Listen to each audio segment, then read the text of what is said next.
নারায়ণগঞ্জের ফতুল্লার কুতুবপুর ইউনিয়নের শান্তিধারা এলাকায় বসেছে কুরবানির পশুর হাট। বিস্তারিত সিনিয়র রিপোর্টার নাসির সর্দারের তথ্যচিত্রে। নারায়ণগঞ্জ সদর উপজেলার ফতুল্লা থানাধীন কুতুবপুর ইউনিয়নের শান্তিধারা এলাকায় মসজিদ উন্নয়নের স্বার্থে হাজী আব্দুর রাজ্জাক ব্যাপারীর মার্কেট সংলগ্ন খালি মাঠে অস্থায়ী কুরবানির পশুর হাট বসেছে। প্রতি বছরের ন্যায় এবারও হাটটিতে ক্রেতাদের চাহিদা অনুযায়ী বড়, মাঝারি, ছোট সকল সাইজের গরু, ছাগল ইতিমধ্যে নিয়ে আসা হয়েছে।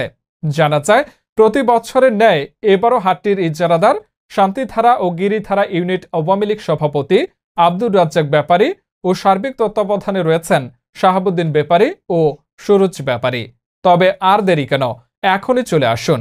আপনার চাহিদা সম্পন্ন কোরবানির গরু, ছাগল ক্রয় করতে হাজী আব্দুর রাজ্জাক ব্যাপারী মার্কেট সংলগ্ন খালি মাঠের অস্থায়ী কুরবানির পশুর হাটে।